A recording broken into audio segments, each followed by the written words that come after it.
From a very broad story, we're going to focus in on one company. It's called Aimmune Therapeutics. It's in focus today after its drug Palforzia was approved by the U.S. Food and Drug Administration. It's the first drug to treat life-threatening peanut allergies. With us now to discuss is Dr. Jayson Dallas, and we also want to bring in Yahoo Finance's Anjali Kamlani, who covers healthcare for us. Dr. Dallas, thank you for being here to talk to us about this. So my understanding is that it essentially lessens the dangerousness of being exposed to even trace amounts of peanuts for those that are acutely allergic. Is that a correct assessment? That's correct. I think the objective of treatment here is to take a population who's really had absolutely no option for any kind of therapy and deliver a level of protection. And what we're trying to do here is protect these children from accidental exposure out there in the real world.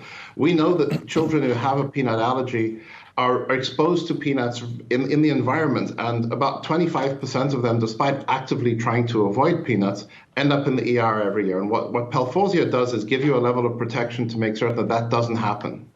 Jayson, this is Anjali. Thanks so much, and congratulations on beating out DBV for getting the first ever tag there.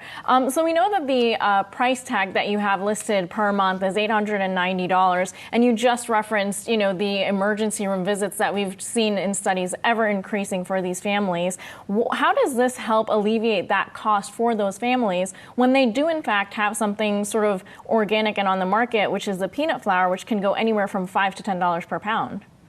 Yeah. So a couple of things. Unlike food that you can buy in the grocery store, Palforzia has actually gone through quite a significant amount of testing with the FDA. And there are two really important differences between using something that's FDA approved versus something that's food you buy in the store. The first one is that when you try to generate a desensitization to any kind of allergy, you've got to make certain that the actual allergens that you're giving, these are the little proteins that sit on the front of the peanut that generate the allergy in the first place. You have to make certain that all of those are present in your treatment. And unfortunately, when you try to use food, there's a very, very wide variance of those allergens expressed on different kinds of food. So for example, peanut butter and peanut flour have completely different allergen exposure. And so it may be that you have a false sense of security that you're not really delivering the level of protection that you want. And the second thing is, because of the way this works, just like allergy shots do, you start extremely, extremely low in terms of dosing. And our first dose here is about 1/600th of a peanut. So what we can do also is make certain that the actual doses are exactly what any individual patient needs at any time. I think also really importantly, our goal is to make certain as many children who need this medicine can get it. And we've worked to develop a program that will be available from launch so that no patient should have to pay more than about $20 out of pocket per month. Okay, I was going to ask you about that kind of thing and whether insurance will be covering the monthly cost. But let me ask you this. You mentioned that 25% of kids who have a peanut allergy may wind up in an emergency room in any given year. So can you tell us what percentage will avoid that of the 25% because of your medication if they get on that?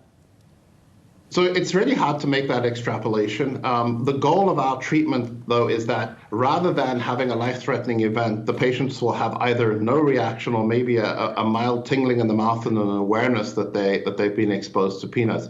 But we see about a 90% reduction in the use of epinephrine in patients using our medicine versus those who did not use our medicine in the clinical trials when exposed to peanuts in an accidental simulation.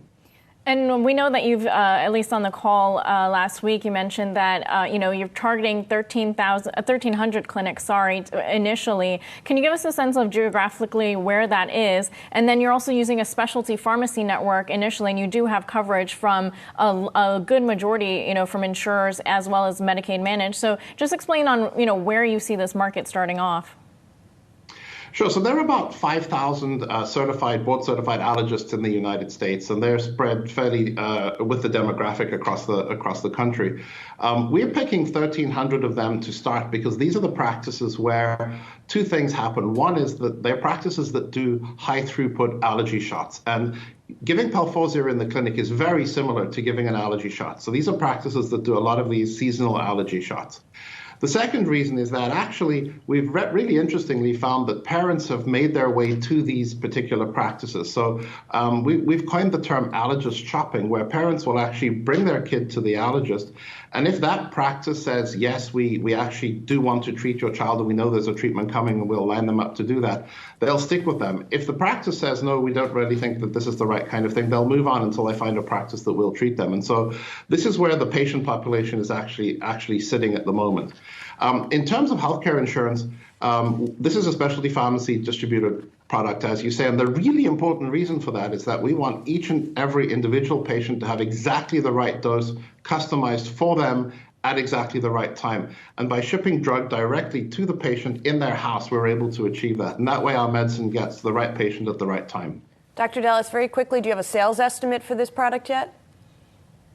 So we don't have a sales estimate in the short term. We know there are about 1.6 million children between the age of 4 and 17, who is the approved population, who have peanut allergy. And so we think that there's a lot of potential for this downstream. Obviously, it's going to take us a while to get through all of the initial insurance coverages. Thank you so much, Dr. Jayson Dallas of Aimmune. Hey investors, Zach Guzman here. Are you interested in learning more about the markets and getting the latest financial news? Well, then click right here to subscribe to our Yahoo Finance YouTube channel. Get the latest up-to-the-minute market analysis, big interviews in the world of finance, and information on how to manage your money every day wherever you are.